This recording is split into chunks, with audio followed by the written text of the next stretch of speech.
Ukunganitswe na Yohani. Muri icyo gihe Yesu aragenda maze yambuka umugezi wa Sedroni ari kumwe n'abigishwa be. Bagera mu murima wari hafi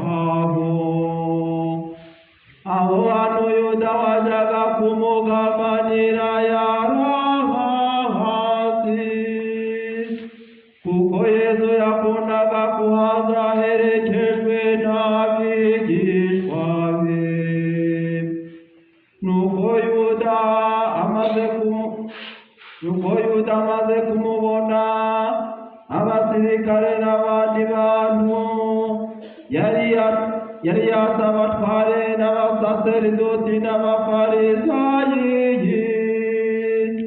abarangaza imbere abagezaho hantu. Bari bitwaje amatara n'imurindi ntwaro. Yesu nanone yarazi ibyo agiye kugirirwa byose, nuko azabagana arababaza ati, urashaka nde? Baramusubiza bati, Yesu w'i Nazareti. Yesu arababwira ati,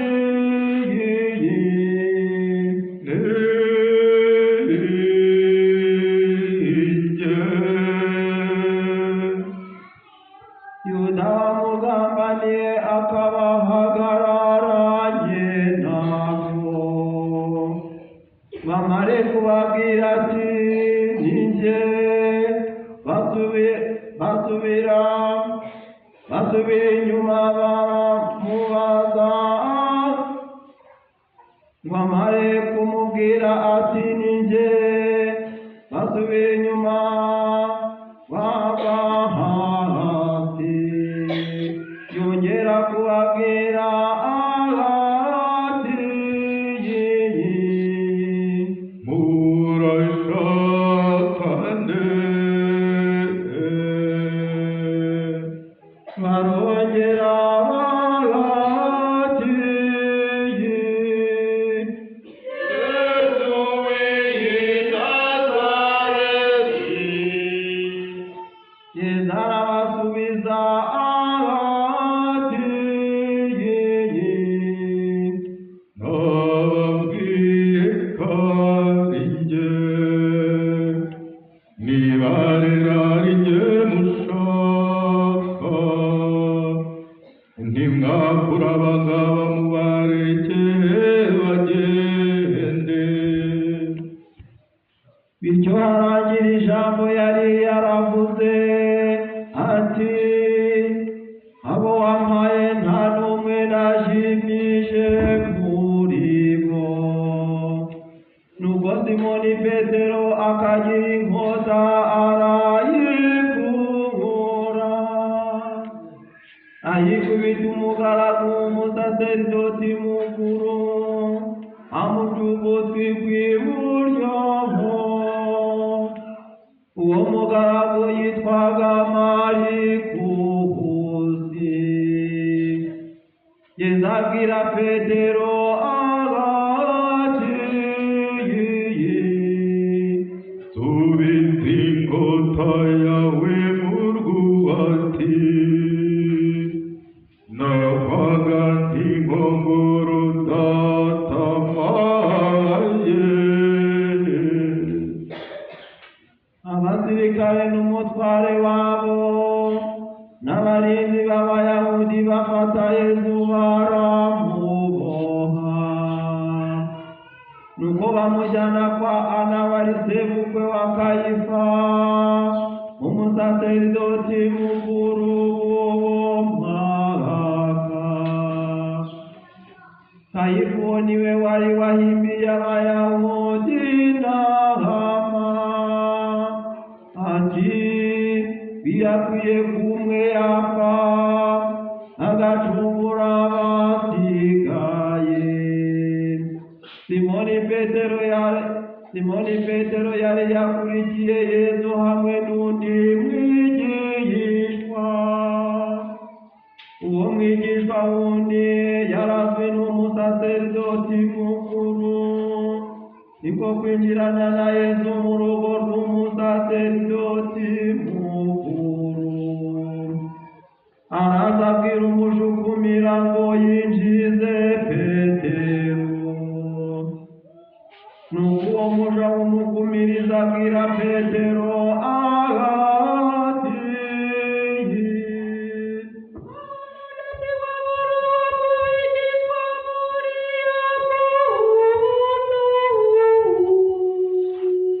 arasubiza ati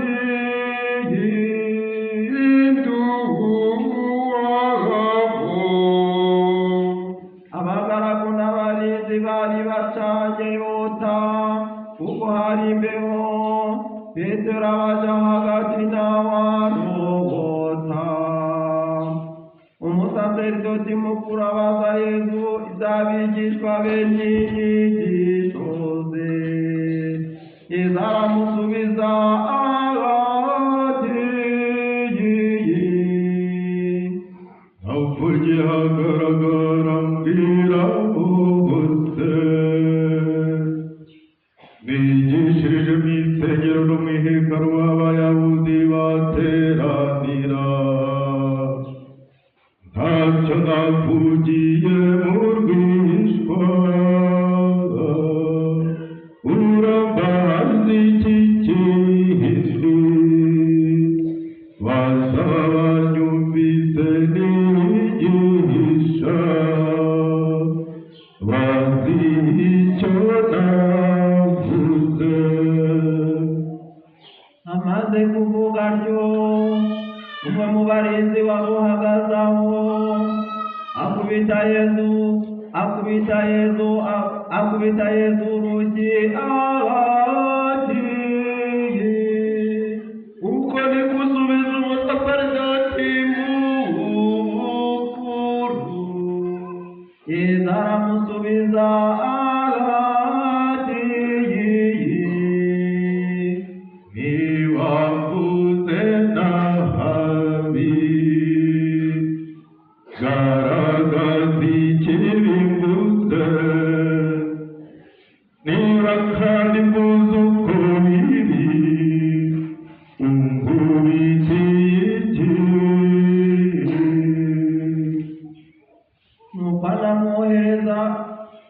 nuko anamwohereza aboshye kwa Kayifa umusaserdoti mukuru. Simoni Petero yarahagaze aho yota. Nuko baramubaza bati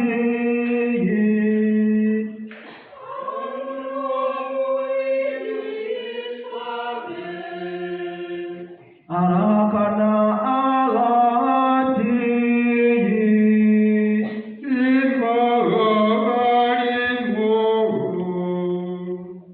umwe mu bagaragu b'umusaserdoti mukuru mwene wabo uwo Petero yari yaciye ugutwi ati nakubonye mu murima muri kumwe. Petero yongera guhakana nuko ako kanya isaki irabika. Maze bajyana Yesu kwa Kayifa mu rukiko. Bari bumaze gucya ariko bo ntibinjira mu rukiko ngo batarakora Pasika. Pilato arasohoka arabasanga ati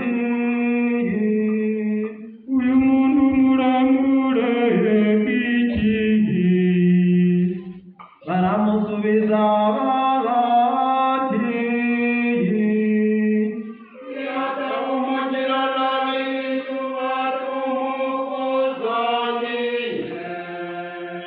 Pilato arababwira ati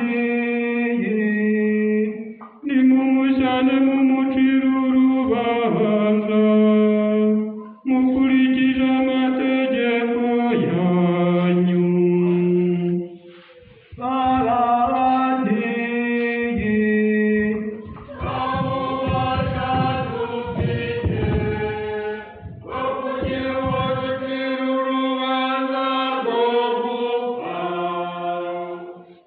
iki jambo Yesu yari yaravuze yerekeye ku rupfu yaragiye gupfarira aragira. Nuko Pilato asubira mu rukiko ahamagaza Yesu aramubwira arati uri umwami w'Abayahudi. Yesu aramusubiza arati ibyo bivuze ku bwawe cyangwa se n'abandi bumvise babivugaho. Pilato aramusubiza arati aho ndugira ngo nanjye ndi Umuyahudi, bene wanyu n'abatware b'abasaseridoti nibo bakunzaniye. Wakoze iki? Yesu arasubiza arati ingoma yanjye si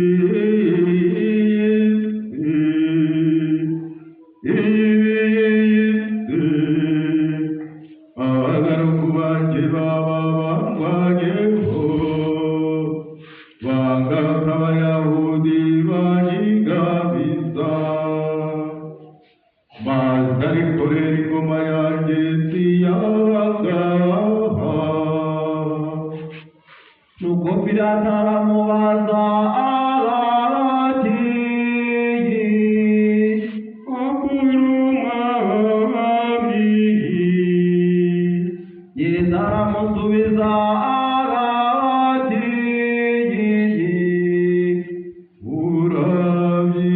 urabyivugiye umwami,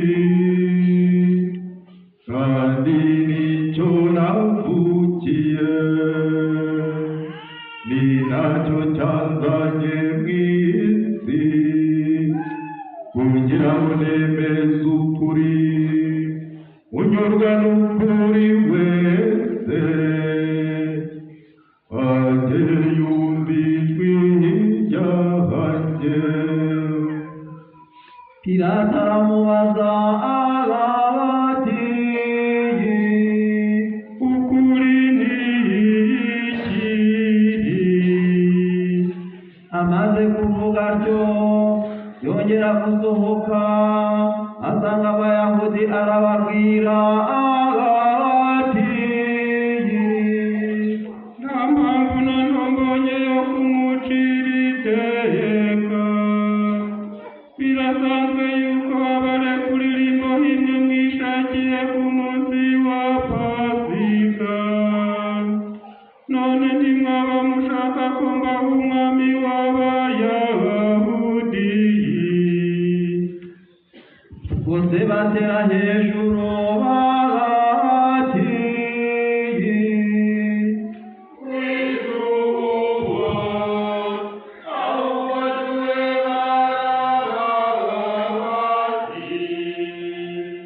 barabasohoye ari umugome uzwi nabo bose.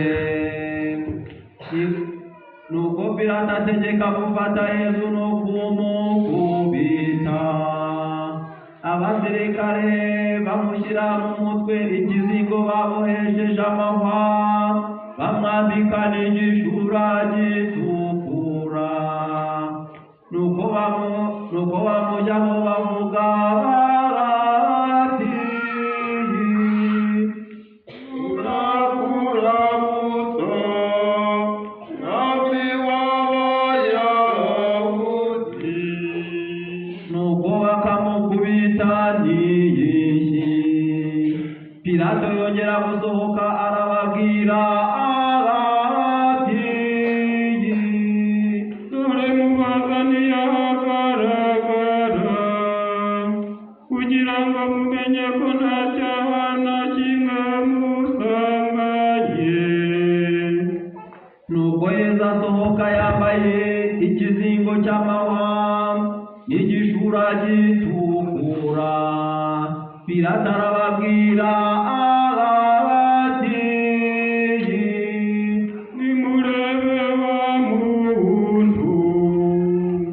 bamukubise amaso abatware b'abasaserdoti n'abagaragu babo batera hejuru bati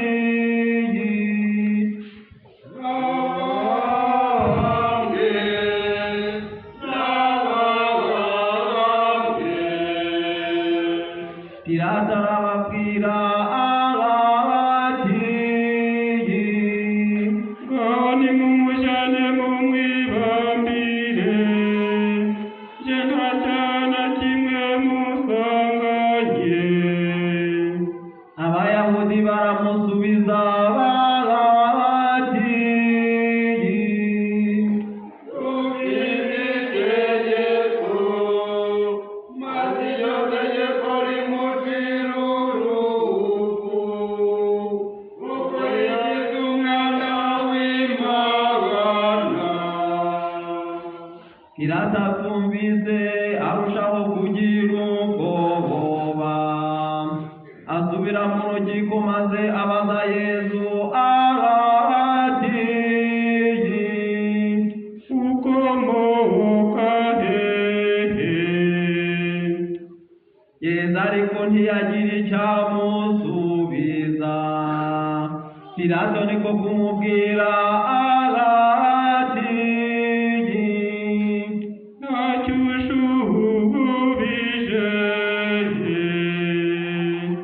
tuzi ko mfite ububasha bwo kukurabuka ukagenda, nkagira n'ubwo kukubambisha. Yesu arasubiza ati nta bubasha na buke wajyaga kugira kuri njye, iyo utahabwa n'uwo mu ijuru. Nicyo gituma wakungabije, ari ufite icyaha kiruta icyawe. Pilato atangira gushaka uko yamurekura, ariko Abayahudi batera hejuru bati iyo umurekuye uramutagira umuntu w'akayizagari, kuko uwigira umwami wese ahatanga akayizagari. Pilato amaze kumva ayo magambo ajyana Yesu hanze, yicara ku ntebe aciraho imanza ikitwa Litostrohoto, mu Gihebureyi Gabata. Wari umunsi w'umwiteguro wa Pasika. Bigeze ku isaha ya gatandatu, Pilato abwira Abayahudi ati umwami wabanyu. batera hejuru bati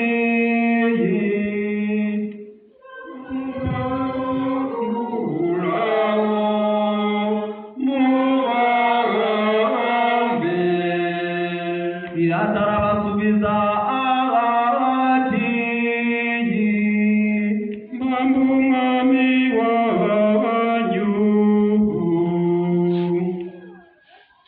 abatware b'abasaserdoti barasubiza bati umwami wundi tugira utari Kayizari. nuko aramutanga baja kumubamba bajyana Yesu agenda yikoreye umusaraba ajya ahantu hitwa Golgota baramubamba yari kumwe n'abandi babiri umwe hino undi hirya iza bari mu baja hagati nuko Pilato yandikisha itangazo arimanikisha hejuru y'umusaraba hari handitseho ngo Yesu w'i Nazareti umwami w'Abayahudi.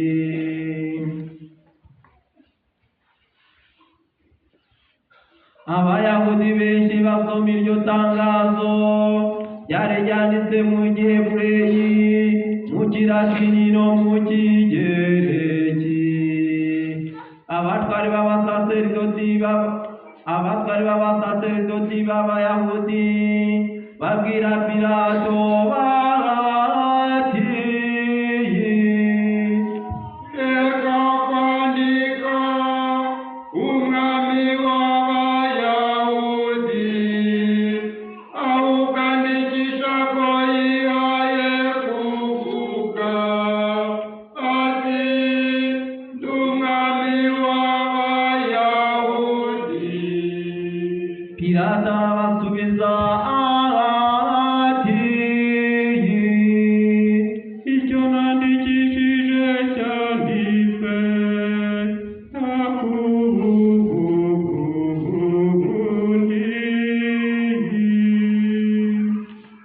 Abasirikare bamaze kubamba Yesu imyenda ye bayicamwo imigabane ine, umusirikare wese yenda umugabane we ndetse n'akanzu. Ikanzu ye ntiyagiraga iteranyirizo, yari boshye hose kuva hasi kugera hejuru. Baravugana bati Nituyitanyure, ahubwo tuyipindireho tumenye nyirayo. nuko harangira ibyanditswe ngo bigabanyije imyambaro yanjye, maze umwambaro wanjye bawupindiraho. niko abasirikare babigenjeje. Iruhande rw'umusaraba hari hahagaze umubyeyi we na nyina wabo, Mariya muka Kleopasi na Mariya w'i Magadala. Yesu abonye umubyeyi we ahagararanye na wa mwigishwa yakundaga, aramubwira ati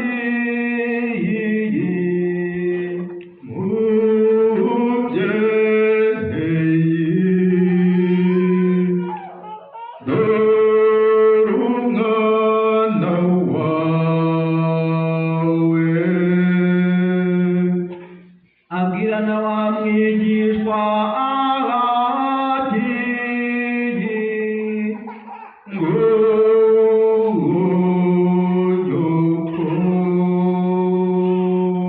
guhera icyo gihe umwigishwa mubera umwana. nuko Yesu wari uzi ko byose birangiye aravuga ati mfite inyota. hari hateretse urwezo rwuzuye iki.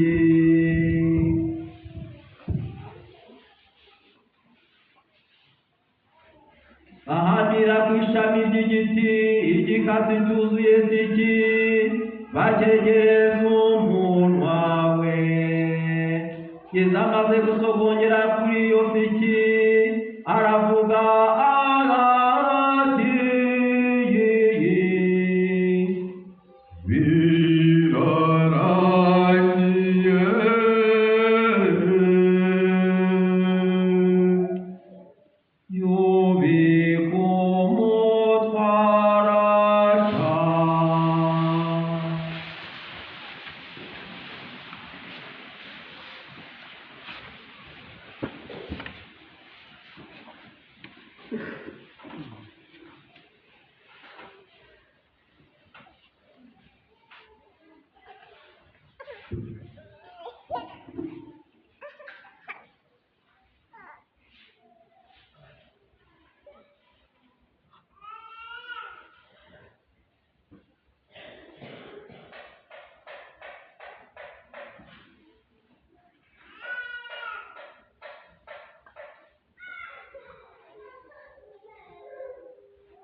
Ariko umunsi w'umwiteguro wa Pasika, maze kugira ngo imirambo itaguma ku misaraba kuri Sabato, kandi iyo Sabato ari umunsi mukuru cyane, Abayahudi binginga Pilato ngo bavune amaguru yabo, maze imirambo bayikure ku misaraba.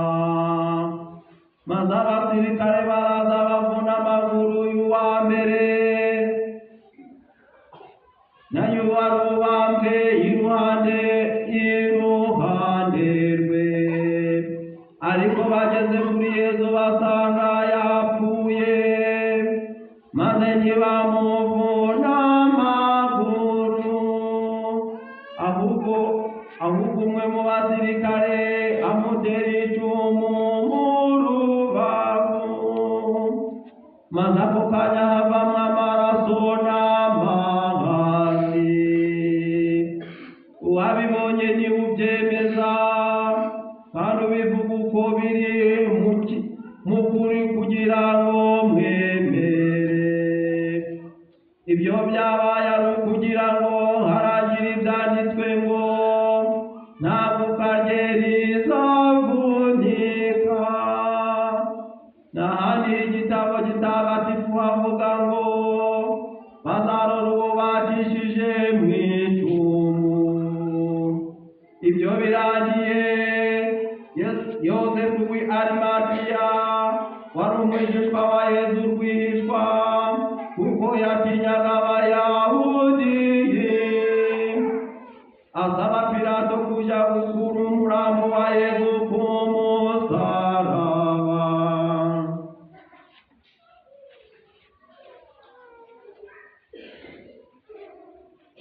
Pilato arawumuha, nuko araza kura umurambo wa Yezu ku musaraba.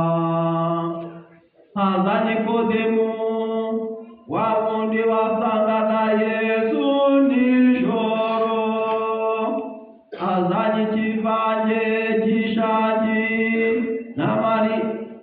n'amarira y'igikakarubamba, kigeze nko kuri kirojana. Nuko bene umurambo wa Yesu bawushyira mu myenda hamwe n'imibavu, mbese uko Abayahudi babigenzaga bajya guhamba. Ahantu bari bagiye kumuhamba